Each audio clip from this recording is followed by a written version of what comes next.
Gustavo Alegret. Día crucial para el narcotraficante mexicano Joaquín El Chapo Guzmán. Hoy, tras 5 meses de juicio en Manhattan, su vida cambia. Estados Unidos detiene al expresidente peruano Alejandro Toledo, involucrado en el escándalo de Odebrecht. Y Juego de Tronos arrasa en las nominaciones a los Emmy 2019. Aquí comienza Club de Prensa con Gustavo Alegret.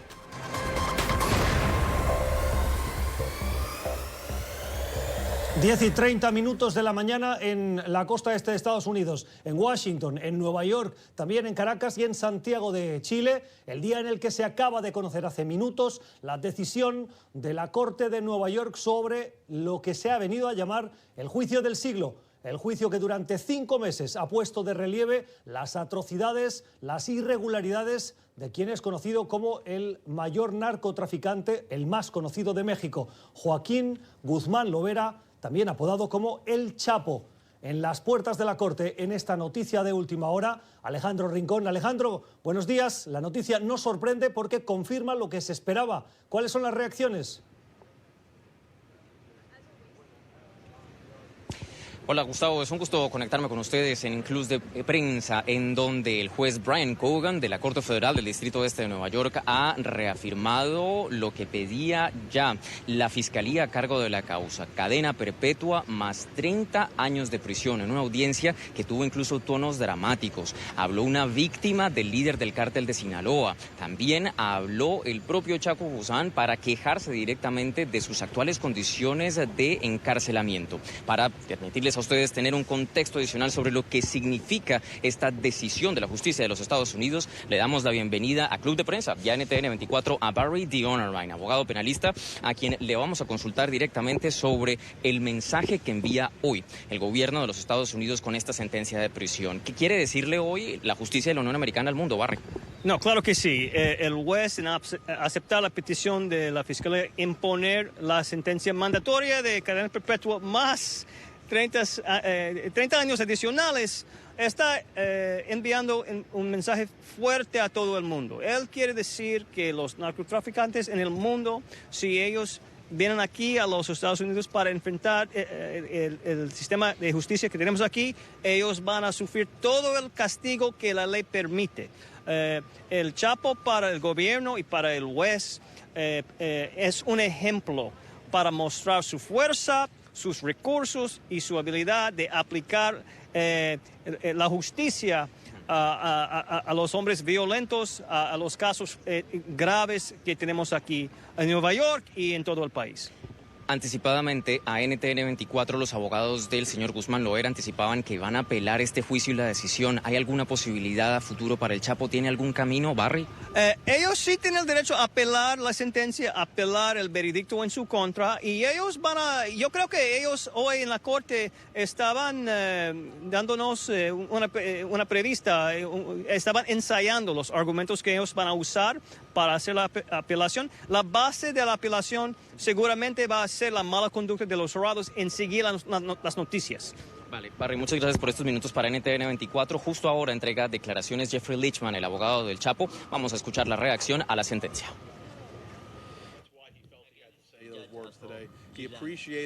Él agradece el tratamiento de los guardias, han sido caballerosos con él y es importante.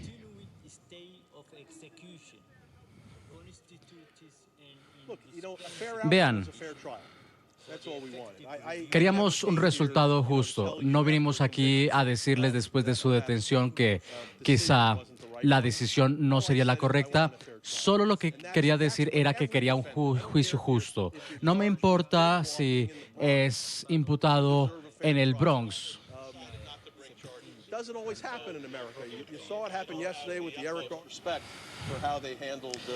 Perdónenme si no tengo el respeto por cómo lidiaron con este caso. Lo único que queremos es justicia. Es lo único que queremos. Es lo único que vamos a comentar. Y es exactamente lo que nosotros debíamos estar esperando.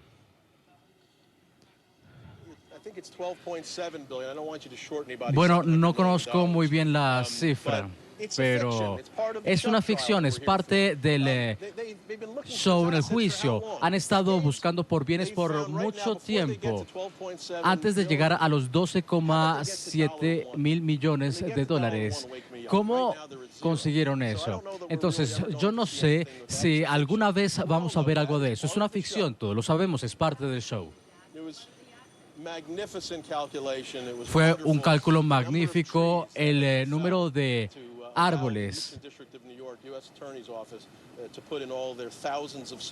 para poner de todo su despliegue. Me tomó un mes después del mes.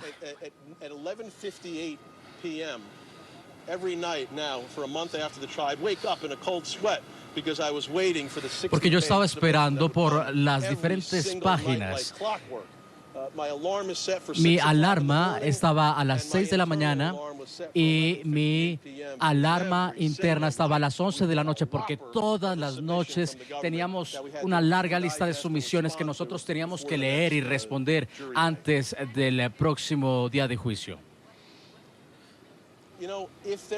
Saben, si no hay bienes, yo no sé, quizá puede escribir algo, pero si no hay bienes, no hay nada por lo que hay que pagar. Es algo procedimental, es una ficción. Quizá, no lo sé. Obviamente, está contrariada. Esta es una situación increíble, no solamente para su vida, sino como madre para sus dos hijos. Sus hijos son inocentes en esto. Esta ha sido una situación difícil para ellos. Deben ver a su padre en una habitación muy pequeña. A los chicos no se les permite ver a su padre.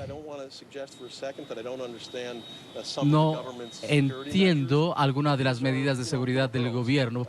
Estas son pequeñas niñas, solo quieren ver a su padre y se les niega esa oportunidad.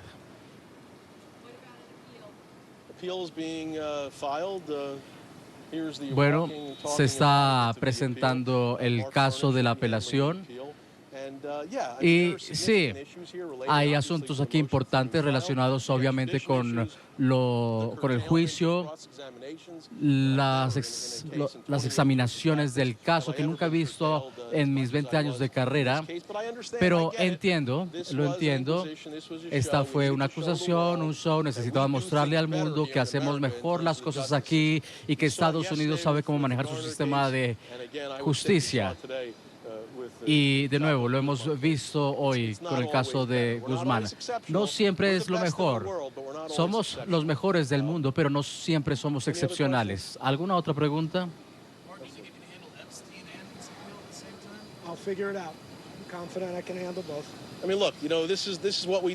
Es lo que nosotros hacemos.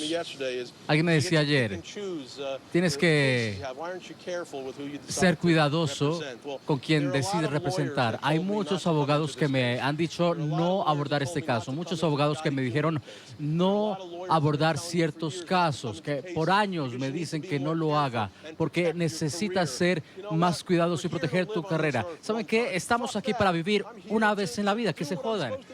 Estoy haciendo lo que debo hacer. Tengo aquí casos para defender sus derechos constitucionales y lo siento si estoy defendiendo a cierta gente, pero simplemente estoy haciendo mi trabajo. Lo que estamos haciendo aquí es representar a individuos. Estamos aquí para asegurarnos que esos derechos les sean cubiertos. Estamos aquí para asegurar que los derechos, las garantías constitucionales funcionen para cada uno de nosotros y estamos aquí para defenderlos. Estamos aquí para que a Joaquín Guzmán le apliquen las mismas reglas que a todo el mundo, desde el más rico al más notorio al menos. Es lo que estamos haciendo aquí y por eso estamos representando a Jeffrey Epstein, a Joaquín Guzmán, cualquiera que sea imputado con un crimen importante o menor.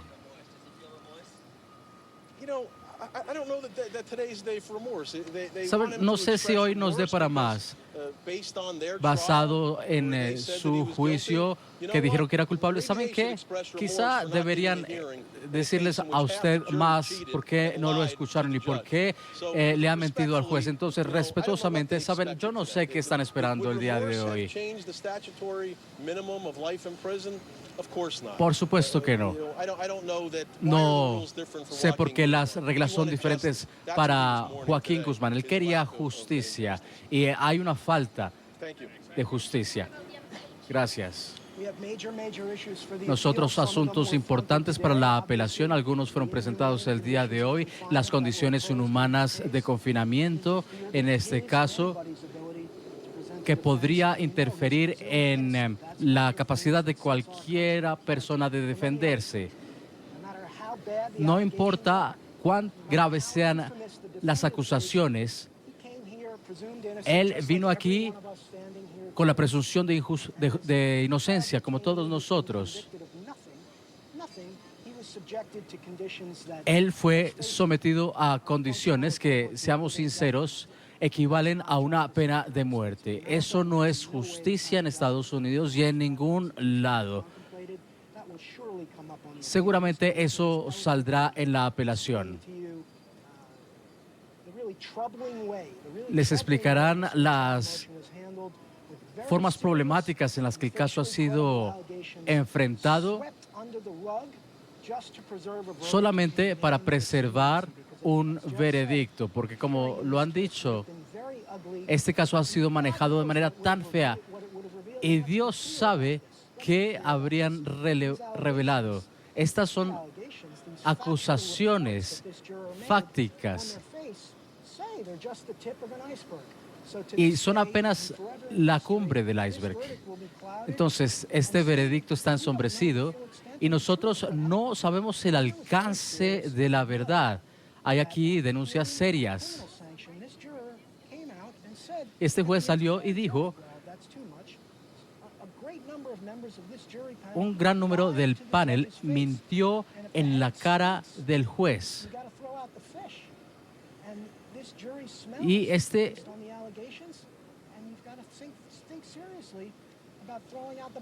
deben pensar muy bien en el veredicto y no tuvimos la oportunidad de hacerlo. Es algo muy preocupante y no es la forma en la que impartimos justicia en este país.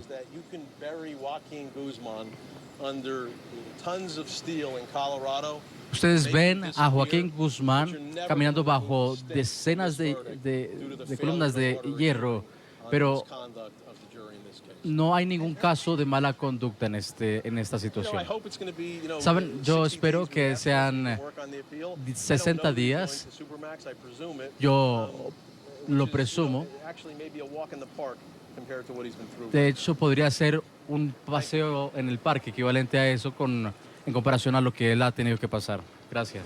Señores, soy José Luis González Mesa, abogado del Chapo Guzmán en la Ciudad de México, encargado de él y de su familia. Las declaraciones del abogado de Joaquín Guzmán Loera, conocido como el Chapo, Jeffrey Lichman y sus asociados, que anuncian, uno, que van a apelar esa decisión de cadena perpetua más 30 años que la Corte le ha impuesto. Dos, denuncian un juicio injusto con un trato inhumano en unas condiciones de confinamiento que afectan también, además, a su familia. Aseguran que ha recibido un trato vejatorio que no corresponde a lo que se espera de un sistema judicial como el estadounidense. Alejo, también a las puertas de la Corte siguiendo esas declaraciones y recogiendo otros testimonios. Alejo, ¿te ha sorprendido esa denuncia de los abogados de ese juicio que no es justo a su juicio y que ha sido sometido Joaquín el Chapo a esas condiciones inhumanas? ¿Es algo nuevo para nosotros? Realmente no, Gustavo, por dos razones. Por una parte, en términos legales, el argumento que ha sido una constante de parte de la defensa del líder del cártel de Sinaloa ha sido precisamente que para ellos siempre fue complicado luchar contra todo el gran conjunto de información que pesaba en contra de El Chapo, lo que afectó desde un principio el argumento o la presunción de inocencia. Y en distintas oportunidades, incluso en el momento cuando resultó o cuando fue emitido el veredicto del juicio, el abogado Jeffrey Lichman repitió ese mismo concepto. Adicionalmente, es un hecho conocido que desde el momento cuando El Chapo fue puesto en el Centro Correccional Metropolitano de Manhattan, iba a enfrentar unas duras condiciones de reclusión. No en vano, este centro penitenciario es conocido como la Guantánamo de Nueva York. Allí llegan verdaderamente los criminales que delitos más graves han cometido de acuerdo con el gobierno de los Estados Unidos, de manera tal que esas declaraciones, aun cuando son aireadas y están cargadas de frustración, obviamente han perdido un juicio y la sentencia ha sido verdaderamente severa, la que se ha entregado al Chapo Guzmán, pues la realidad es que se ajusta con los principios de la realidad que vive ahora el Chapo, quien pasará el resto de su vida tras las rejas, muy probablemente en el estado de Colorado, en una prisión de máxima seguridad que es conocida como la Alcatraz de Colorado. Gustavo. Gracias, Alejandro. Si no estoy mal, también va a intervenir en pocos minutos altos funcionarios del Departamento de Justicia y probablemente agentes del FBI que han sido parte de la investigación. Nos avisas, te damos paso inmediatamente para escuchar esas declaraciones. Gracias por ese trabajo informativo, por esa cobertura en NTN24 en el lugar de la noticia. Volvemos contigo en cuanto sepamos más. Mientras, en nuestro estudio, en la capital estadounidense, en Washington, los analistas que ya nos acompañan en este club de prensa que ha abierto con esa noticia especial, con esa cobertura de la sentencia del juicio del Chapo. Nos acompañan en el estudio Vanessa Jaglitz, es periodista corresponsal en Washington de la cadena de televisión Antena 3 y también del periódico La Razón de España. Vanessa, buenos días. Buenos días, Gustavo. Gracias por estar con nosotros y con Antonio de la Cruz, es analista, es director ejecutivo de Inter-American Trends, además de articulista en diversos medios de comunicación, entre ellos El Nacional de Venezuela. Antonio, ¿cómo estás? Muchas gracias. Gracias por estar con nosotros. Les pido una primera valoración, Vanessa, sobre esta noticia de última hora de la sentencia a Joaquín Guzmán Lovera, El Chapo. Cadena perpetua, 30 años y la justicia, o sea, el equipo de abogados del Chapo anuncia que va a recurrirla. Bueno, como bien decías tú al inicio, ¿no?, del programa y de la actualidad de toda última hora que venimos siguiendo desde hace ahora ya una hora, no ha cogido a nadie por sorpresa, no ha sorprendido la sentencia, era exactamente tal y como se esperaba. Lo que sí que tal vez ha sorprendido ha sido esta agonía que se ha ido prolongando durante meses, porque recordamos que han sido algo más de 3 meses de juicio, el juicio del siglo, el más esperado, pero también uno de los más caros en la historia de Estados Unidos. Recordamos que han sido más de 50 millones de dólares, lo que ha propiciado que además haya tenido una amplia cobertura mediática. Yo creo que también cumple, el caso es el ejemplo perfecto para cumplir el refrán de que la realidad siempre supera la ficción.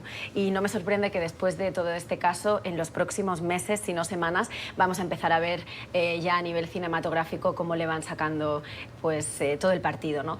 Lo más importante también a comentar es que, como bien decías, ha habido un intento por parte de la defensa del abogado, y lo recordamos, de poder posponer, incluso repetir el juicio, alegando que había habido violación de las normas de la Corte, ya que algunos de los miembros habían tenido acceso a información que se había publicado como notas de prensa, en la que estaba totalmente prohibido durante los meses en los que han estado los testigos. Recordamos, 56 testigos han formado parte de este juicio.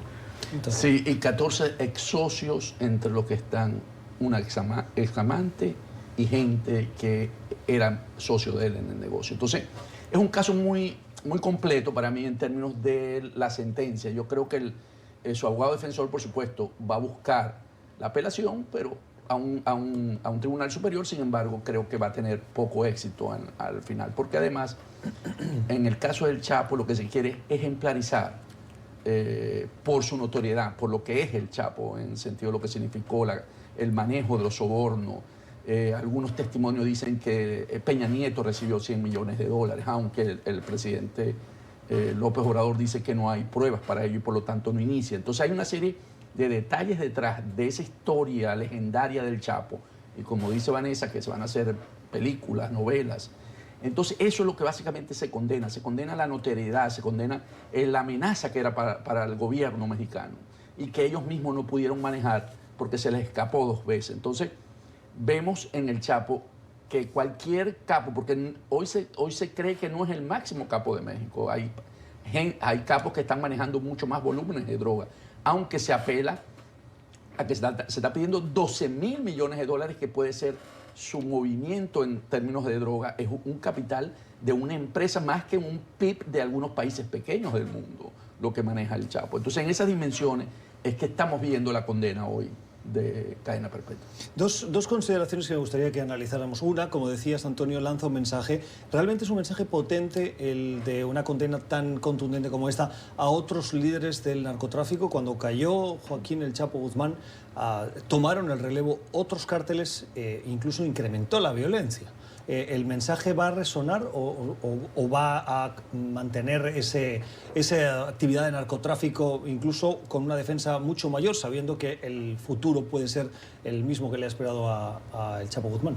Habrá que esperar a ver lo que sucede, pero sin duda esto va a sentar precedentes y va a ser un ejemplo claro de que al final el que la hace, de cierta manera, la paga, ¿no? Sí que es verdad que estamos viendo un caso de condena de cadena perpetua que perfectamente podría haber sido en otro estado del país pena de muerte.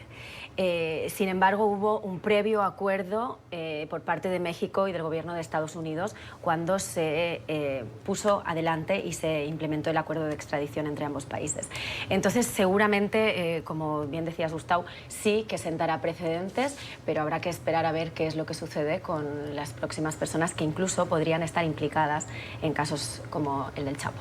Sí, además va a una prisión de máxima seguridad en Colorado, donde las experiencias de algunos exconvictos de esa penitenciaría es realmente un lugar que muy poca gente ha escapado. Entonces, el mensaje es muy fuerte para aquellos que están incursionando como capos de la droga en México. O sea, no es fácil. O sea, si están en esos negocios, tienen un futuro que podría ser muy parecido a lo que le está ocurriendo hoy al Chapo. Me estás diciendo que ha salido de la Fiscalía precisamente las autoridades del Departamento de Justicia y agentes del FBI. No sé si producción nos puede confirmar que tenemos la señal para poder escuchar las declaraciones de quienes han estado impulsando este caso, esta condena en contra de Joaquín Guzmán Loera, a las puertas de esa corte en el sur de Manhattan, donde esas autoridades están haciendo estas declaraciones. Vamos a escucharlas. Hoy nos trae una medida de justicia al pueblo estadounidense, trae justicia al país de México, cuyas instituciones fueron corrompidas por décadas por el señor Guzmán y el cartel de Sinaloa. También es una muestra del hecho que el gobierno federal, el Departamento de Justicia de Estados Unidos, nuestras contrapartes de las instituciones no descansarán nunca, jamás, frente a una amenaza como la del señor Guzmán y su cartel. Nosotros impartiremos justicia si ustedes envían cientos de miles de toneladas de cocaína a nuestro país. Nosotros lo encontraremos, lo extraditaremos, lo investigaremos y lo llevaremos ante la justicia. Con eso quiero pasar el micrófono al señor Donahue. Soy fiscal del Distrito Este de Nueva York. Hace unos minutos, en la corte detrás de mí, el juez Brian Cohen sentenció a Joaquín El Chapo Guzmán a cadena perpetua sin posibilidad de fianza, además de 35 años. Esta sentencia es importante y es bien merecida. Y jamás Joaquín Guzmán volverá a envenenar nuestras fronteras mientras vidas inocentes se pierden ante la violencia del narco y la adicción. Nosotros no podemos permitir la devastación ni la violencia que es infligida a nuestras comunidades por las drogas que el señor Guzmán y su organización infligieron a nuestro país por más de 2 décadas. Pero nosotros podemos asegurar que él pase cada minuto de cada día del resto de su vida en una cárcel aquí en los Estados Unidos. El mismo destino le espera a cualquiera que busque tomar su lugar. Quiero agradecer a nuestro maravilloso equipo de investigación de Nueva York, a Gina Parlavecchio, Michael Rabadi, Patricia Natopoulos así como al fiscal asistente que está manejando la fortuna de 12.000 millones de dólares. Melissa Bennett, Aileen Rosado y Ángela Jiménez. Del Distrito Sur de Florida, el fiscal Adam Fels, André Goldberg. De la sección antinarcóticos en Washington, fiscales asistentes Amanda Liscon y Brett Reynolds. Finalmente, quiero agradecer a nuestros socios de las instituciones, la DEA, el FBI, HSA. Agradecemos a sus agentes y sus valerosos socios por finalmente llevar este caso a la justicia. Quiero darle el paso a mi colega fiscal del Distrito Sur de Florida, Ariana Fajardo. Gracias, Rich. Mi nombre es Ariana Fajardo, soy fiscal del Distrito Sur de Florida. Daré una breve declaración en inglés y luego para los medios hispanos una declaración pequeña. Intentaré dar una declaración pequeña en español. La sentencia a cadena perpetua el día de hoy tiene un impacto profundo en nuestro país.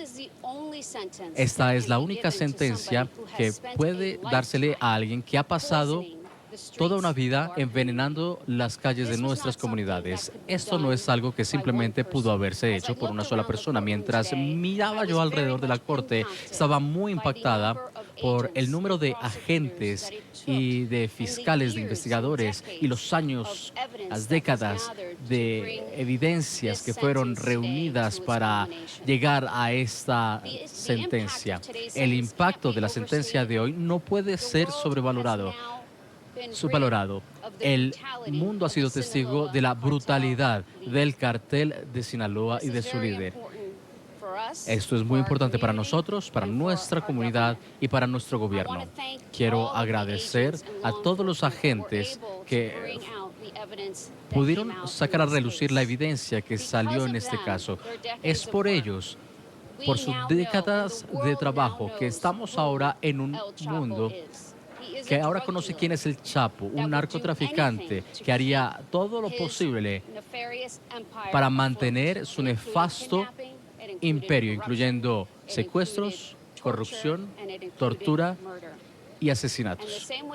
En la misma manera que nos ven ustedes, a nosotros aquí el día de hoy, estuvimos unidos todos los fiscales en el Departamento de Justicia y estamos aquí para decirles a ustedes y decirle a todo el mundo, tengan cuidado, porque vamos a trabajar juntos y vamos a limpiar nuestras calles de estas drogas ilícitas. Quizás sea un caso a la vez, pero no hemos terminado aquí. Buenas tardes, mi nombre es Ariana Fajardo, yo soy el fiscal federal del Distrito Sur de la Florida. Hoy el juez ha condenado a Joaquín Guzmán, conocido como el Chapo, a una sentencia en que él va a pasar el resto de su vida en una cárcel. Esto es muy importante porque él ha envenenado las comunidades de muchos de este país, muchas comunidades en este país. Y eso no lo vamos a aguantar. Hoy, con la sentencia y la condena que han puesto, nosotros estamos libres de la brutalidad. Las voces de los diversos representantes, altos funcionarios de las diversas agencias de Estados Unidos que han trabajado conjuntamente para llevar a cabo esta investigación que ha concluido hoy con esa sentencia de la Corte de cadena perpetua más 30 años para Joaquín Guzmán Loera, conocido como El Chapo. Destacar de esas declaraciones la satisfacción que todas ellas tienen, la colaboración que subrayan cada uno de los miembros de esos equipos, del FBI, de la DEA, de las fiscalías de Manhattan y del Distrito Sur de Florida, y la importancia del mensaje, un mensaje de que nadie es intocable y que esta sentencia también es una sentencia que proporciona justicia para México. Vamos a ir a una primera pausa. Esta es una noticia de última hora, una noticia en desarrollo donde se están produciendo en Manhattan esas reacciones que también se van a producir en otras partes de México y de Estados Unidos. en los boletines informativos y en el informativo de mediodía de NTN 24 van a tener una completa cobertura. Seguimos en Club de Prensa, hoy con las opiniones, con la compañía de Antonio de la Cruz y con Vanessa Jaglitz. El día en que también conocemos que el equipo de abogados del expresidente peruano Alejandro Toledo, un Toledo que vivía en Estados Unidos, si no estoy mal, en California, fue detenido porque enfrenta un proceso de extradición acusado de corrupción en su país. Y probablemente enfrentará ese proceso, un proceso que no va a ser inmediato. Nadie espere que veamos a Toledo subiendo a un avión para ser extraditado en los próximos días. El proceso puede durar un año, Antonio, pero ese proceso de extradición parece que avanza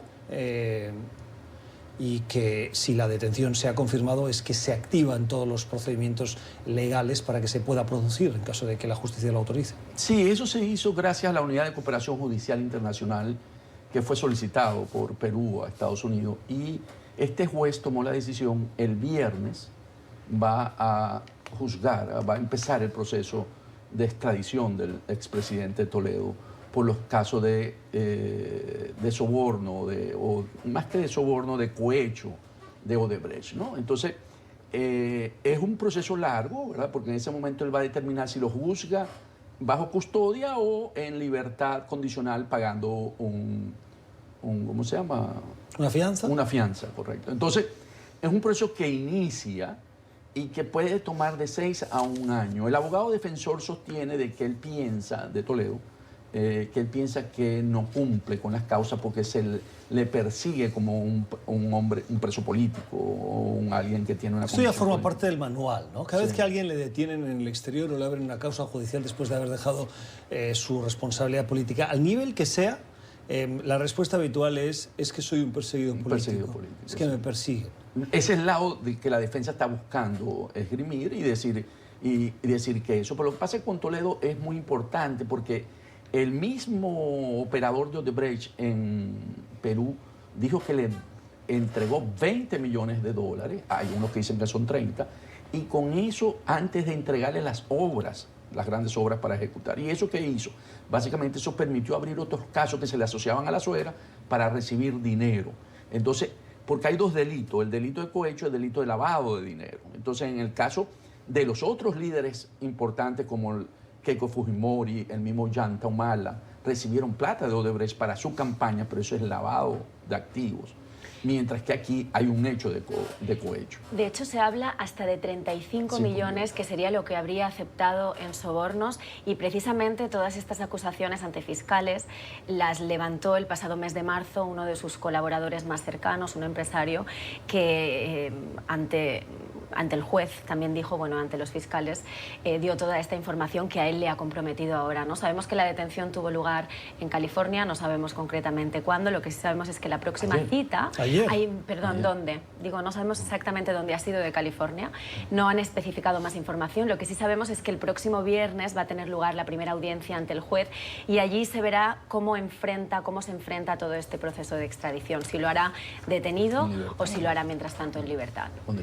Es la próxima cita. Sentencia del proceso de extradición de Alejandro Toledo, que ha sido, por supuesto, gran noticia en el Perú. Un Perú que además tiene, si mira su lista de expresidentes, la cual más implicado en escándalos políticos y de corrupción. Y todos con el nombre Odebrecht. Uno hasta se pegó un tiro. Lo que sí sorprende es que, aunque estén ahora bajo investigación, en principio están todos detenidos. Y pues son diferentes causas, lavado de dinero, también financiación electoral no declarada, pero mientras están bajo investigación todos están detenidos, que es a lo que ellos alegaban también que son presos políticos. Pablo Kuczynski en su casa, ¿no? Que fue primer ministro de Toledo. Interesante. Bueno, cambiemos de asunto. Avanza con secretismo en Barbados el enésimo intento de diálogo entre las delegaciones del gobierno de Nicolás Maduro y de Juan Guaidó, considerado presidente encargado de Venezuela. Hay secretismo impuesto también por quien está liderando ese proceso de diálogo, por el gobierno de Noruega. Y en las últimas horas hemos conocido que la Unión Europea anuncia que podría haber más sanciones. Un anuncio que ha sido, Antonio, recibido con sorpresa y que se ve como, o al menos así lo ha dicho el gobierno chavista, como un intento de boicotear ese proceso de diálogo. Hoy tú publicas un artículo en El Nacional que lleva por título que Barbados está empedrado de buenas intenciones. Y tu artículo es bastante pesimista y aboga por esas sanciones. Sí, básicamente tú lo llamas pesimista. No.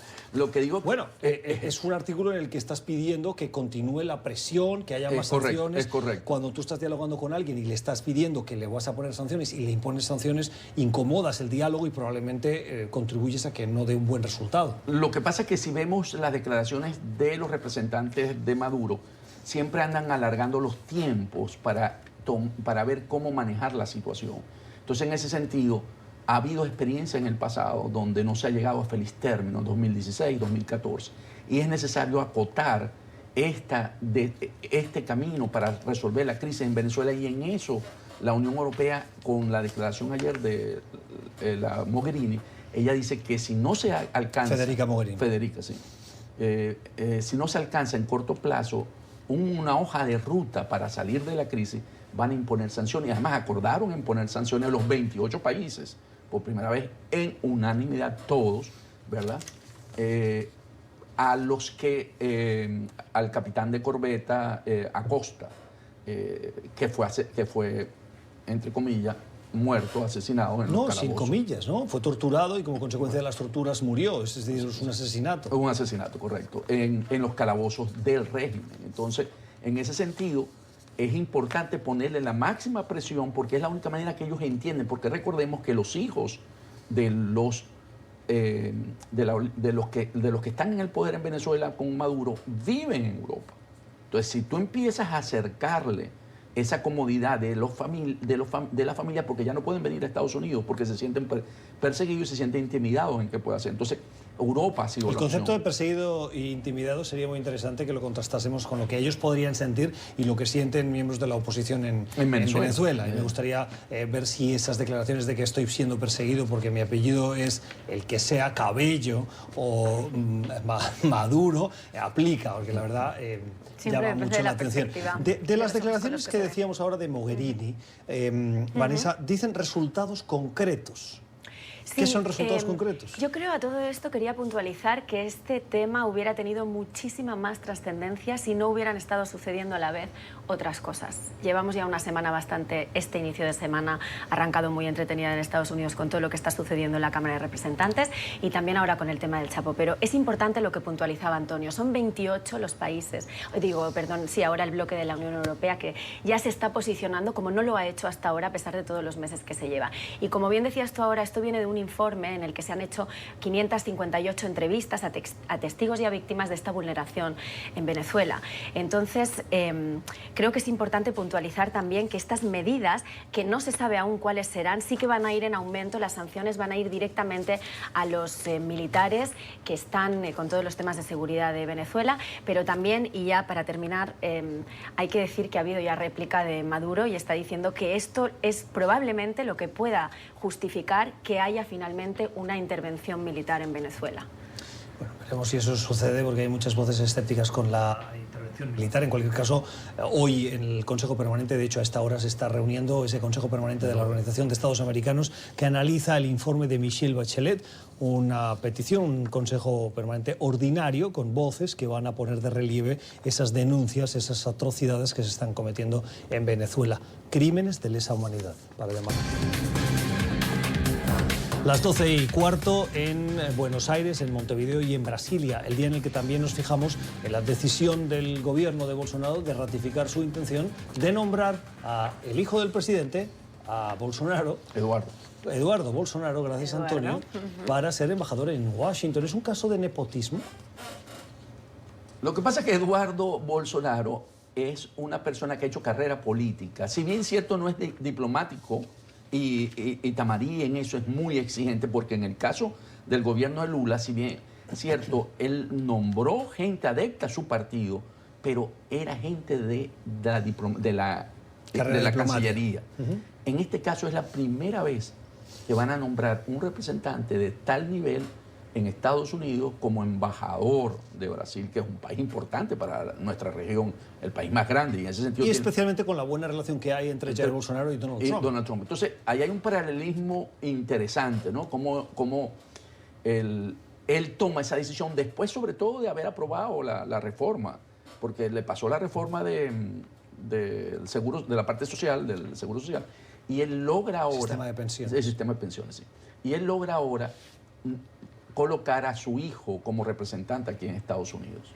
Ese paralelismo del que hablábamos ahora en la pausa, lo que me parece más interesante destacar es que precisamente ha sido una de las cosas que ha alegado Bolsonaro para justificar que su hijo sería el candidato perfecto. Entre ellos ha dicho que es amigo, él ha dicho que es amigo de la familia de Donald Trump. Cosa, que hable inglés una persona que va a ser embajador de su país en un país... Debería ser básico, pero no lo es. Es lo normal, ¿no? Pero no es tan habitual. En muchos ¿Cómo que casos no es habitual? Bueno, en España está pasando apenas ahora. Los embajadores hablan que el anterior inglés. mandatario...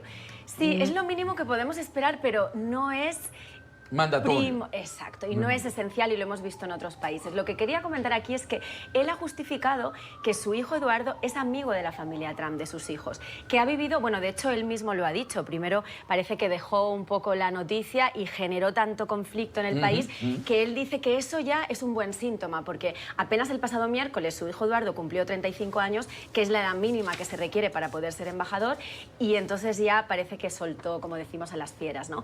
¿Qué ha pasado con esto? Que ahora el propio Eduardo está justificando que es el candidato más preparado, porque dice que ha sido el más votado congresista en la historia de Brasil, que habla inglés y español, como bien puntualizaba Antonio, y que además ha frito hamburguesas en Maine, en Estados Unidos, pasando mucho frío en el estado fronterizo. Entonces ya con estamos Canadá. Tranquilos y va a ser un buen embajador. Conoce muy bien la política exterior. Conoce bien la política exterior. Vamos a cambiar de asunto. Este fin de semana comienza un viaje del secretario de Estado Mike Pompeo a América Latina. Va a visitar diversos países, entre ellos El Salvador o Argentina y México.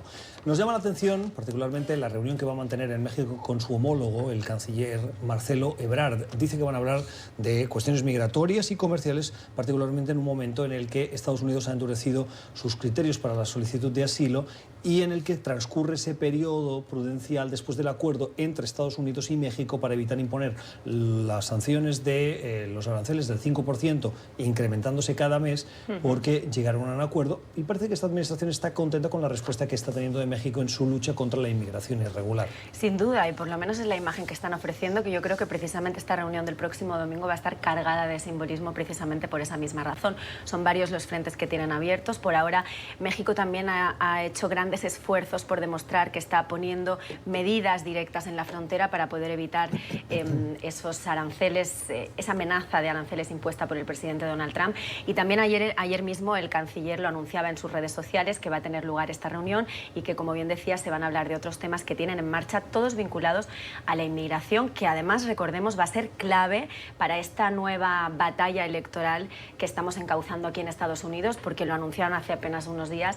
También se va a poner en marcha todo este bloqueo de asilos para atender a centroamericanos en Estados Unidos, y parte de esa clave, ahora mismo recordemos que están justificando que eso solo lo podría hacer Canadá, que ahora mismo se contempla como tercer país nación. Estados Unidos no está cumpliendo ahora mismo esos requisitos para poder atender los asilos de centroamericanos, y es uno de los temas que van a tener en esta reunión sobre la mesa.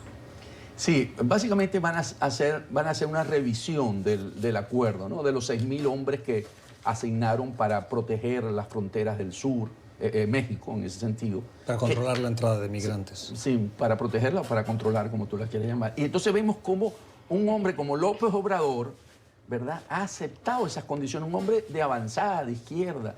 Es eso que él llamó puertas abiertas y trato digno. O sea, se ha convertido básicamente en un brazo de los Estados Unidos para ejecutar la política fronteriza.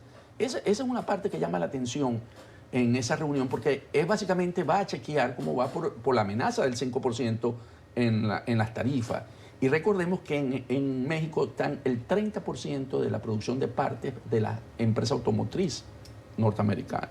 Entonces, cuidando los intereses, López Obrador ha ido cediendo cada vez más ante la administración Trump. Y en ese sentido, ayuda al presidente Trump para su posicionamiento en la campaña electoral 2020. Además de México, también va a estar en Argentina. ¿Qué esperamos? Bueno, pues también más de lo mismo o todo lo contrario, porque en realidad lo que estamos viendo en Argentina es que las encuestas se están posicionando cada vez más cerca a ambos candidatos en las próximas elecciones, y ahora si algo le interesa en estos momentos a Macri es mantener la economía en las mejores condiciones posibles, porque es una de las cosas que más se le está echando en cara, que él venía pues un poco con la imagen del Salvador, de poder dejar al país en una mucho mejor situación económica. Lo tenía fácil porque la situación era nefasta, pero lo tenía complicado porque realmente ha habido que cambiar muchas cosas del sistema. Entonces habrá que esperar. Para Macri sin duda es fundamental el apoyo de Estados Unidos, y en esa reunión, pues que también imagino que en parte estará cargada de simbolismo, habrá que ver mucho detenidamente cuál es la posición de Estados Unidos también de apoyo. Es una ayudadita, es una ayudadita. Eso es lo que iba a decir, es una ayuda en un proceso de... Y recordemos que lo están usando. Trump fue a visitar a quién? A Netanyahu cuando estaba en su campaña electoral. Bolsonaro visitó a Netanyahu cuando estaba en su campaña. Habrá que saber qué piden a cambio. Entonces, va a mostrar que hay... Que no llegue Cristina Fernández de Kirchner. Eso, y van a decirles, vamos a hacer alianzas, van a firmar acuerdos para crecimiento económico. Tengo que ir a la pausa, pero Antonio, voy a pedirte, porque tenemos poco tiempo, un comentario sobre el juez de la Corte Suprema que ejerció durante casi 30 años, no más de 30 años, John Paul Stevens. Era un juez liberal, tenía 99 años, ya no estaba en la Corte, en las últimas horas falleció después de haber sufrido una embolia el fin de semana. La figura de este juez, la importancia que tuvo para Estados Unidos, ¿cuál fue? Abrió una serie de temas siendo republicano, ¿verdad? Porque era liberal, que en el momento en que Gerald Ford lo nombra, eran tabús como, por ejemplo, derechos humanos, derechos de igualdad de género. Hizo una serie de reformas en la Constitución que ha permitido que hasta hoy tenga vigencia. Las sentencias de la Corte Suprema y sobre todo las opiniones particulares, un juez que era muy propenso a esa opinión particular, que sentaba cátedra, sentaba sentencia, jurisprudencia, y que luego tenía eso un impacto en cortes inferiores. ¿No? Seguimos en Club de Prensa, recta final. Una información que nos llega ahora, que Jorge Arreaza, considerado el canciller del gobierno de Maduro, está en las Naciones Unidas y se va a reunir en 10 minutos con el secretario general, Antonio Guterres. ¿Qué sale de esa reunión? No lo sabemos, no están previstas declaraciones por ahora. Antes de ir a la pausa, Antonio, hablábamos del juez de la Corte Suprema y nos decías, oiga, todo el mundo habla de la nueva presidenta de la Comisión Europea. Este es el titular del Financial Times, que dice que von der Leyen, que es una mujer alemana que viene avalada por Angela Merkel, es la primera mujer que llega al frente de esa comisión, y querían hacer un pequeño comentario. Tenemos 2 minutos, o sea que para destacar la importancia de esta figura, que es la primera mujer al frente de esta institución. Exacto, Antonio destacaba también ese titular, es la primera mujer. Yo digo, qué excelente noticia, pero eso no debería ser noticia, que una mujer tiene por primera vez el cargo. O sea, es muy buena noticia porque obviamente está abriendo camino a tantas otras mujeres que merecen el puesto. Yo quiero destacar algo, me encantó su discurso ayer, creo que en los primeros 100 días trae ideas muy buenas, sobre todo enfocadas a temas de género, que quiere que pasen por lo penal, y también de medio ambiente, que es una necesidad básica, sobre todo con un titular impactante. En 2050 va a haber más plástico en el mar que peces. Es fuerte, pero ella se va a ir un poco por todo este tema de lo que estamos hablando en la sociedad. Yo siempre que oigo esto, lo que digo es, oigan, nosotros individualmente, ¿qué podemos hacer? ¿Vamos al supermercado con nuestra bolsa o lamentamos y luego pedimos bolsas de plástico para poner el tomate separado de la zanahoria que compramos, separado de la lechuga que compramos? Claro, pero esa es la cuestión. Y luego nos lamentamos de que hay mucho plástico en el mundo. Pero si tú no quieres usar plástico y es la única opción que te dan cuando van a supermercados, es decir, si no cambian la regulación y no tienes acceso a eso, por mucho que estés concienciado, no va a haber tampoco cambios en la sociedad. Pero para finalizar, quiero decir que además esta mujer tiene 7 hijos, que ya sabemos que el tema de conciliación no es nada fácil. O sea, me parece todavía más admirable que alguien con una carrera política como ella haya podido compaginar. Dicen que los caballeros no preguntan la edad, pero me parece que esta señora los hijos los debe tener ya creciditos.